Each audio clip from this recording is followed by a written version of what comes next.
Welcome back to channel study warehouse. My name is Akanksha Verma. आज इस video में हम डिस्कस करने वाले हैं केमिस्ट्री का सिलेबस, उसके इंपॉर्टेंट टॉपिक, क्वेश्चन किस तरीके से पूछे जाएंगे so that you can perform well in your CUET and वो अच्छे से आपका क्रैक हो जाए।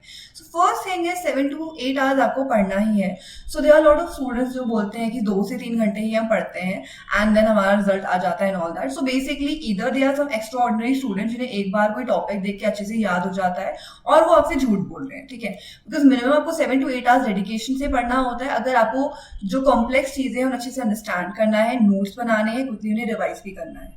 सो एमसीक्यूज एट टाइम आपके लिए डिफिकल्ट टू अंडरस्टैंड हो सकते हैं। कभी कभी ऑप्शन ए भी लगता है आपको, सी डी में कंफ्यूजन हो जाता है। बेसिकली 2 ऑप्शन में आप कंफ्यूज हो जाते हो एंड यू डोंट अंडरस्टैंड कौन सा आपका करेक्ट आंसर है।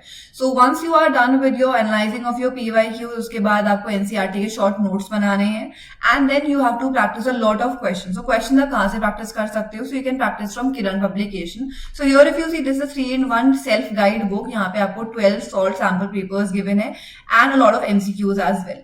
नेक्स्ट है यहाँ पे question bank. Question bank is something that I highly recommend to you because वहां से आपको वैरायटी ऑफ क्वेश्चन मिल जाएंगे and along with explanation. So do purchase this book which I have marked you as star over here. So ये English और GT की book which you can buy. Now if you see 3-in-1 book over here, so यहाँ पे आपको English का section मिल जाता है, आपको यहाँ पे PCMB का section मिल जाता है and also with this general aptitude test. तो यहाँ पे 16 सेट मिलते हैं इसके, then 38 and then 14. This is the set that I highly recommend you. ये book मैं आपसे बोल रही हूँ कि definitely से purchase करो.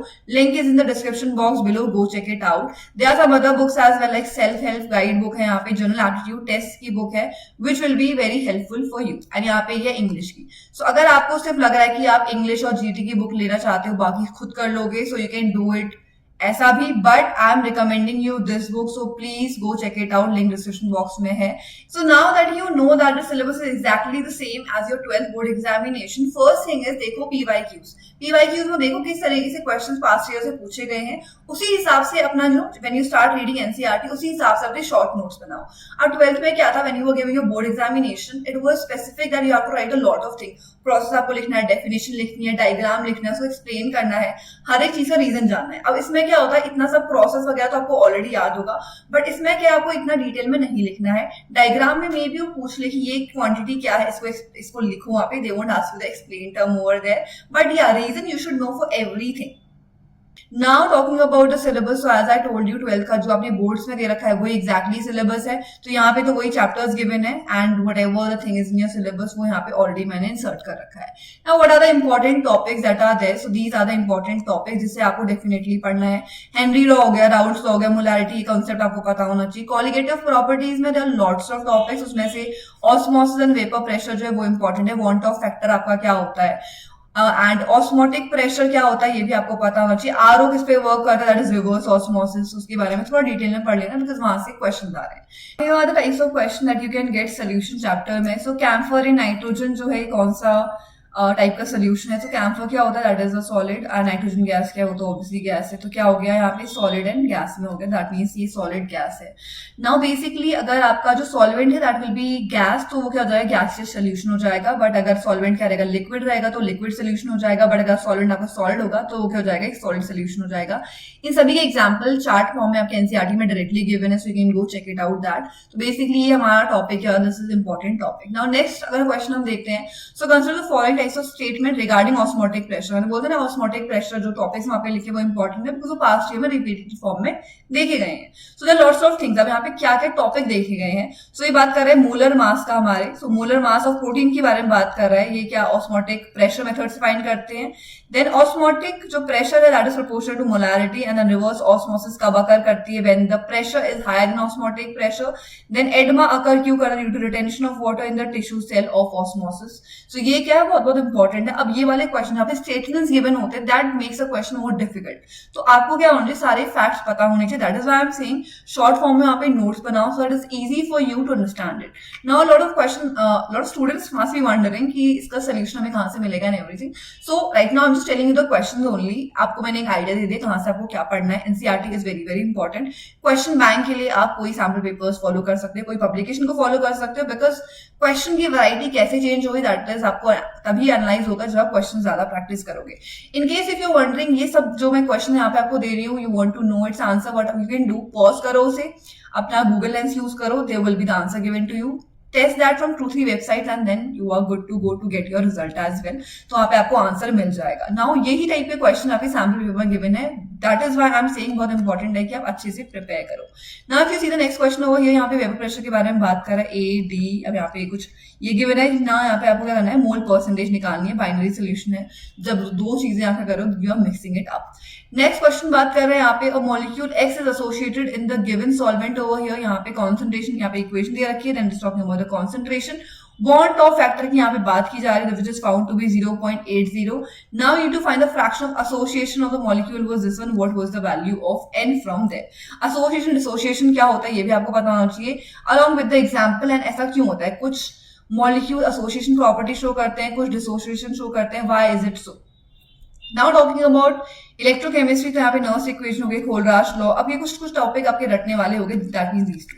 तो बैटरी सी इक्वेशन जो फ्यूल सेल की इक्वेशन होती है वो आपको थोड़ी बहुत याद ही करनी पड़ती है. एंड खोलराश लॉ क्या होता है, ये तो आपके बोर्ड एग्जामिनेशन के लिए भी इंपॉर्टेंट था. अगेन जो रटने वाली चीज है which I am highlighting, star mark कर दे रही, बिकॉज कुछ चीजें आपको याद ही करनी पड़ती है, which is this battery and fuel cell. Now यहाँ पे अगर आप देखोगे तो यहाँ पे what they have given to you, read the passage and answer the next 5 question based on it. तो यहाँ पे आपको कुछ उसके बारे में इन डिटेल में यहाँ पे आपको ले दिया है. उसके बाद वहां पे आपको क्वेश्चंस पूछ रहे हैं. Number of moles of hydrogen that oxidize कितने हुए हैं, that is based on the equation and the theory that is given to you earlier over there. इस क्वेश्चन में आपको standard reduction potential is given to you for 10 over here. Then आपको यहाँ पे chromium का दे रखा है, एंड देन हाफ सेल में आपको यहाँ पे क्या निकालनी है, इसकी इक्वेशन निकालनी है as per the salt bridge. Salt bridge को भी एक बार उसकी जो रिएक्शन है ना वो एक बार अच्छे से देख लेना. एनसीईआरटी बुक में अगेन गिवन है. रीजन एक्सप्लेनेशन अगर आपको लगा है थोड़ा सा उसमें ब्लरी हो रहा है, you can just take the help of your any reference book जो आप अभी तक फॉलो कर रहे हो. Now this is the syllabus of your chemical kinetics and DNF block. So let's just talk about the important topic over here. Order molecularity क्या होती है, factors affecting this, pseudo first order, collision theory. Collision theory again इसमें बहुत सारा ना आप देख सकते हो डायग्राम गिवन है, देन उसके बाद बहुत ज्यादा थ्योरी है इसमें. तो ये अगेन ये बहुत इंपॉर्टेंट है आपके लिए, because they can ask you lot of questions from here. Again मैंने जब बोर्ड एग्जामिनेशन के लिए भी मैंने वीडियो बनाया था, आई टोल्ड यू ये बहुत इंपॉर्टेंट है इसे अच्छे से करना, because there lots of theory, lots of graphs over there. तो इससे क्वेश्चन आ सकता है, मे बी ग्राफिकल क्वेश्चन पूछ ले, मे बी मिक्सअप करके पूछ ले, राइट. सो ये बहुत इंपॉर्टेंट है, इसे एक बार अच्छे से गो थ्रू कर लेना एंड शॉर्ट नोट्स बना लेना. Now here you can see there is a reaction given to you and then the volume is increased to double of the value but decreasing the pressure. Then the first यहाँ पे जो if the order of the reaction, the first order with respect to x and second order है अगर A2 के बारे में आप बात कर रहे हो, so rate of reaction यहाँ पे क्या हो जाएगा. नेक्स्ट यहाँ पे क्वेश्चन है 75% ऑफ जो फर्स्ट ऑर्डर रिएक्शन है वो 32 टाइम्स हो जा रहा है, तो यहाँ पे कितना आपका completion of the reaction is taking place. अगर ये रेट कांस्टेंट है तो बताओ फर्स्ट ऑर्डर है सेकंड ऑर्डर है. नेक्स्ट है order of the reaction is equal to what. अगर कॉम्प्लेक्स रिएक्शन की हम बात करें तो इनमें से कौन सा ऑप्शन करेक्ट आंसर होगा.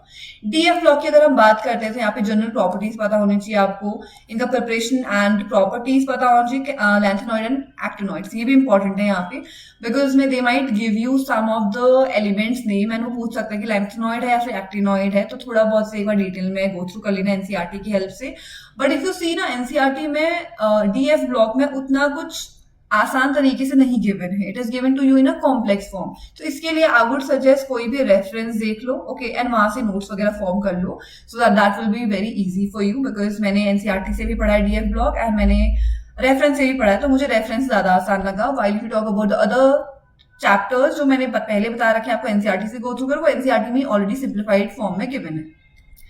सो here's the thing given to you. So यहाँ पे भी अगेन आपको रीड द पैसेज करना है and then answer next 5 question. So you can see यहाँ पे आपको एलिमेंट्स गिवन है, then a bit of theory is also given, talking about the same thing जो आपको ऑलरेडी पता होगा. सो वहाँ पे ऐसी चीज कोई मेंशन नहीं करेंगे जो आपको लगता है कि ओके ये नहीं आएगा, तो वहां पे पैराग्राफ में मेंशन होगा.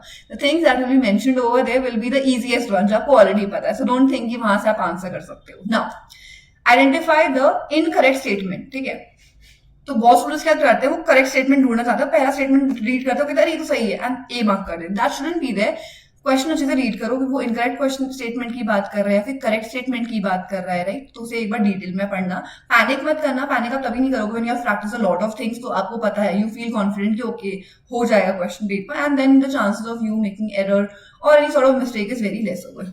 तो यहाँ पे वो पूछ रहा है कि इसमें सेकेंड आयनाइजेशन एंथैल्पी क्या होती है, आयनाइजेशन एंथैल्पी क्या होती है उसको भी आपको पता होना चाहिए। तो इलेक्ट्रॉन रिमूवल होता है, बट जो भी एलिमेंट का आप इलेक्ट्रॉन रिमूवल कर रहे हो that should be in the gaseous state. तो गैसियस स्टेट वहां पे इंपॉर्टेंट रोल प्ले करता है। इसके लिए अगर आपको लग रहा है कि बेसिक टर्मिनोलॉजीज आपको नहीं पता है तो उसे भी एक बार स्टडी कर लो, कोई वन शॉट वगैरह आप देख सकते हो, फिर पहले बार एनसीईआरटी को गो थ्रू कर लेना so that you know about it.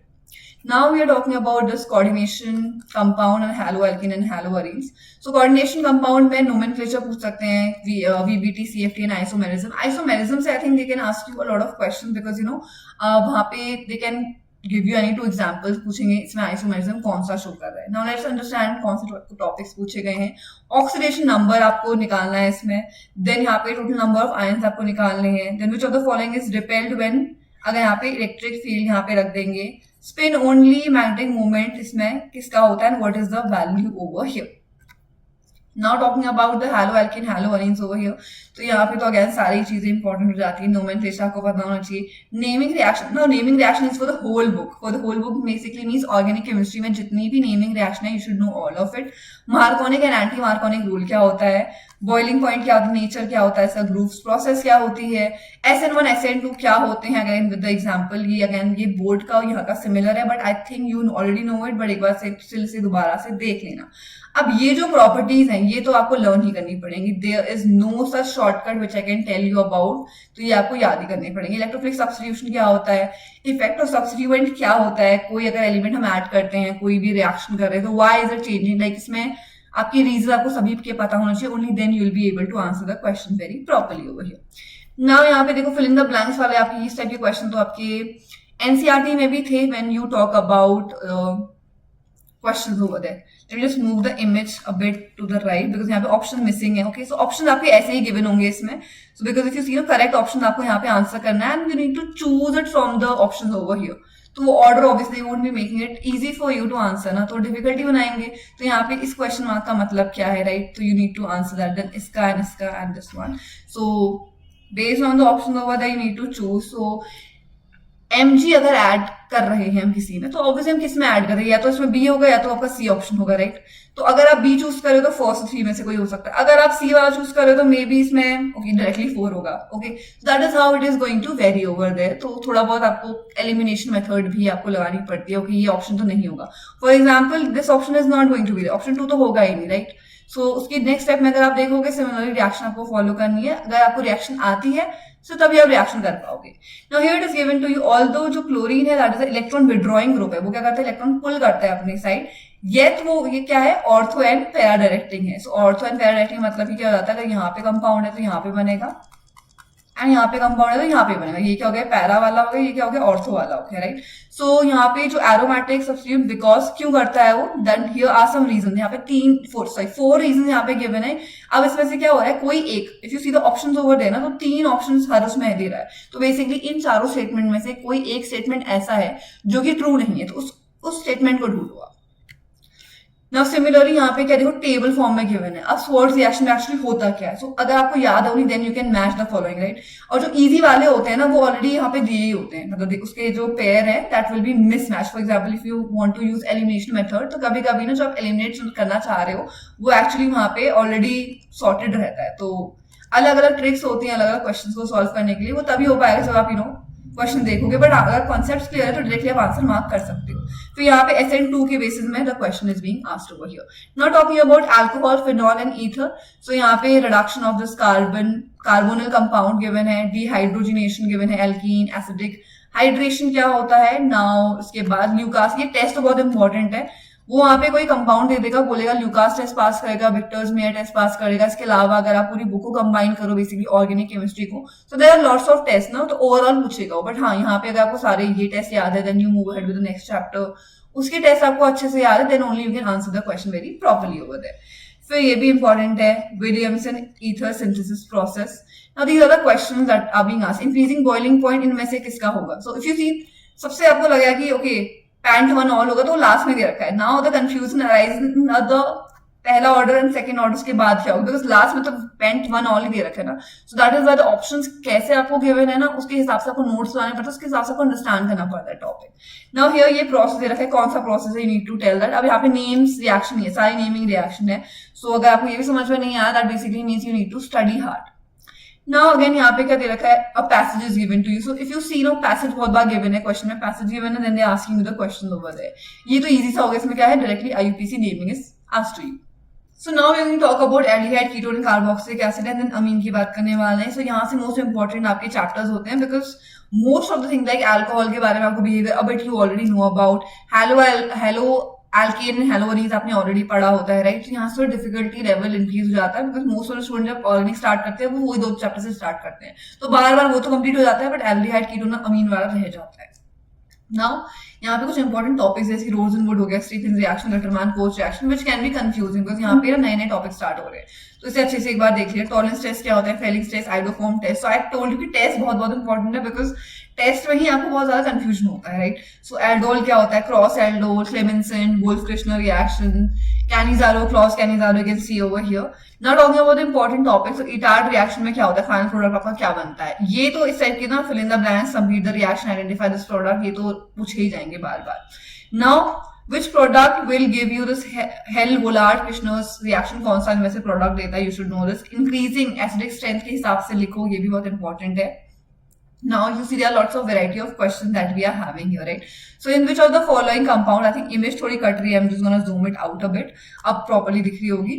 So यहाँ पे आपको अगेन यहाँ पे स्ट्रक्चर्स नहीं दिए, यहाँ पे आपको नाम दिए. So you know IUPAC naming करना कितना इंपॉर्टेंट है. 2 11th में ऑलरेडी करा रखा होगा, but still if you think आप भूल चुके हो, प्लीज डू प्रैक्टिस दैट. यहाँ पे नेक्स्ट क्वेश्चन बात करें गटरमान कोच रिएक्शन की, and then electrophilic involve in this reaction कौन सा होता है.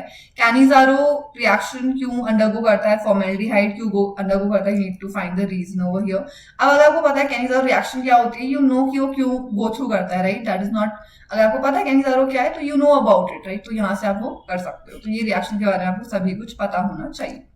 ना उसके बाद okay, so you need to choose the correct answer over here. So if you see यहाँ पे 4 ऑप्शंस गिवन है, A B C D over here, उनमें से कोई ही 2 सही है और 2 गलत है. तो that can be confusing at times. इस तरीके से क्वेश्चन जो है ना, इस तरीके के क्वेश्चन में स्टूडेंट अक्सर मिस्टेक करते हैं, बिकॉज उन्हें एक तो समझ में आ जाता है ये तो सही डेफिनेटली है, बट अदर 3 में कंफ्यूज जाते हैं इन तीनों में से कौन सा स्टेटमेंट करेक्ट है, विच इज वेरी इंपॉर्टेंट, जिसकी वजह से आपको बोल रही हूँ क्वेश्चन बैंक लो. नाउ यहाँ पे मैच द फॉलोइंग. अब ये डिफिकल्टी को अगर आपको डायरेक्टली कोई चीज पूछी गई है, A B C D option में से आपको आंसर करनी है, that is very easy. Now for example if you talk about this Gattermann Koch reaction, अब डायरेक्टली आपको यहाँ पे सीधा सीधा पूछ रखा है कि इन चारों में से कौन सा आंसर करेगा. So you know the answer, इसमें से आपको ज्यादा आंसर आता है या नहीं आता है. But if you see the question जिसमें मैंने स्टार मार्क कर रखा है, दो यू नो उसमें से एक स्टेटमेंट करेक्ट है, but still you get confuse about the other statement which I was talking about the video in the starting. Now match of the following is exactly the same thing, so you should be knowing about all those tests over here, only then you can answer the question. Increasing order of acidity में आपको यहाँ पे डालना है, so A B C D यहाँ पे आपको given. Again order बहुत important role play करता है. So ये टाइप के क्वेश्चन क्या आते हैं, स्टूडेंट को कंफ्यूज कर देते हैं if they have not practiced enough for their exam. Amines की अगर मैं बात करती हूँ, so Hofmann ammonolysis reduction of NO2 and CN, Gabriel phthalimide carbylamine and the basic nature बहुत इंपॉर्टेंट है. इसमें कुछ ये अलग अलग प्रॉपर्टीज शो करता है, इसके अलग अलग रीजंस होते हैं which you should know. So now here is diazotization, Friedel Crafts reaction क्यों नहीं देता है, कपलिंग रिएक्शन. नाउ अगर फ्रीडल-क्राफ्ट रिएक्शन नहीं देता, there might be reasons, so there might be 2 reasons, there might be 4 और 5 रीजंस ओवर देयर. तो जो भी रीजंस है उसे अच्छे से नोट्स बना के शॉर्ट फॉर्म में लिख लेना. So here is the question, वही क्वेश्चन डायरेक्टली यहाँ पे पूछ रखा है. So now if you see the options over there, तो बेसिकली इन ऑप्शन में से ए बी सी डी में से क्या है, सिर्फ एक ट्रू नहीं है, एक स्टेटमेंट ट्रू नहीं है, बाकी सब सही है. तो you should know the reason behind that. ऐसा नहीं कि एक स्पेसिफिक रीजन पता है तो बस हमारा काम हो गया, that should not be there. Next आपसे पूछ रहा है कि आपको करेक्ट स्ट्रक्चर निकालना है इसका, so which is the structure as per the options. Now reaction of यहाँ पे क्या पूछा है, एनिलीन पूछा है कॉन्सेंट्रेट HNO3 के साथ, दिस वन, तो क्या प्रोड्यूस यहाँ पे होगा. Increasing order of the basic strength, again very very important है, इसे अच्छे से एक बार देख लेना.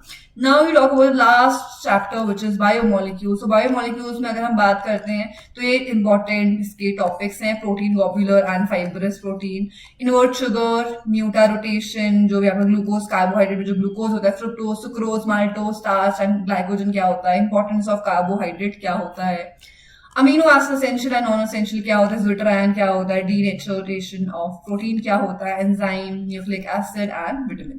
तो विटामिन से रिलेटेड अगेन यहाँ पे मुझे लगता है कि चार्ट फॉर्म बहुत सारी चीजें पूछ सकते हैं। डेफिशिएंसी है तो उसका नाम क्या है, तो उससे आप क्या चीजें आपको इनटेक करनी चाहिए, कौन सा विटामिन खाना चाहिए एंड ऑल दैट से क्वेश्चन फॉर्म हो सकते हैं। सो यहाँ पे अमीनो एसिड से क्वेश्चन पूछ रखा है, if you see. So amino acid is linked